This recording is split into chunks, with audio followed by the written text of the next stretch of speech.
Now I would like to call Piero Tosi, the Staff Director of Congressional Executive Commission on China.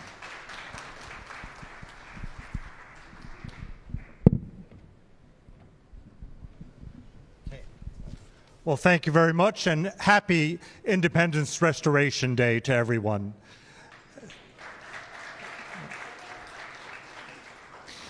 And I think it is very important that you have that word restoration in there, because we talk about Somaliland as a de facto independent nation, but there's also a de jure, an argument by law that you already were granted independence and have a status in international law. So thank you, Bashir, for your remarks and for referencing that. Last December, I made my second trip to Hargeisa, to Somaliland, and I was there for the inauguration. And we saw a peaceful transition of power.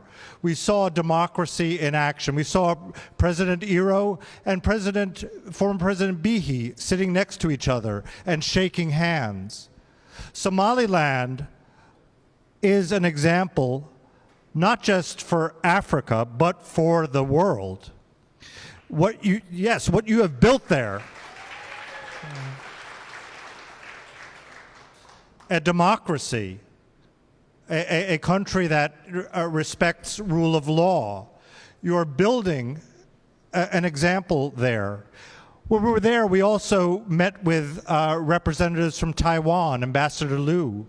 Taiwan also is, I think, a kindred example for Somaliland.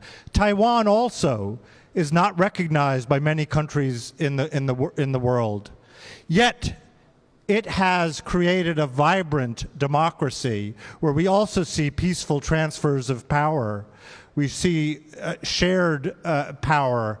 What we witness there in this example of Taiwan and Somaliland are examples for the world. Last summer in Taipei with Mohammed Hagi, your former representative to Taiwan, a number of us, including Taiwan's ambassador to Somaliland, Ambassador Liu, we put together a symposium where we talked about China's bad governance model for Africa. And we had 3 panels, and one talked about how they're entrapping nations in debt, how they're corrupting, how they're bringing with them their authoritarian, totalitarian model. And we went through some of the problems with that. And then there was a 3rd panel that talked about an alternative example for Africa, the one that Somaliland and Taiwan are building there. It was very instructive because when we go and we see, when we go to your country, when we go there, when I was there in December, and the joy, I'd come from Mogadishu. I first went to Mogadishu, and the contrast between where we were in bunkers, we had to have Kevlar jackets and helmets there. We had to sleep with that because it was such an unstable situation. We came to Hargeisa, and the joy that people had in celebrating your democracy. It really was a sight that moved us all.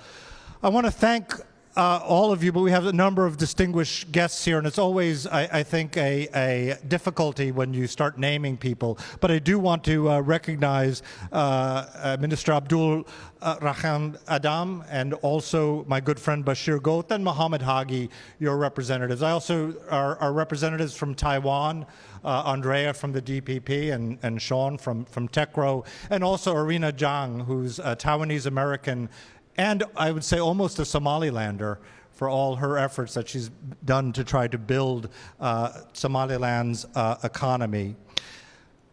For America, I think there are those of us, and I see Peter Pham there, who's been a very important figure in our Africa policy.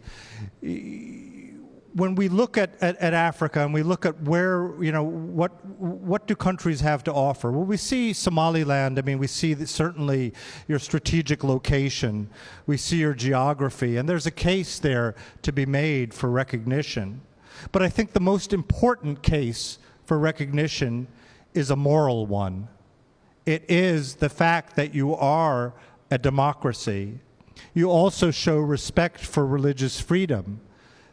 Yes, there are growing pains, but I think Somaliland, together with the support of the United States, with democratic Taiwan, can be an example for Africa and for the world.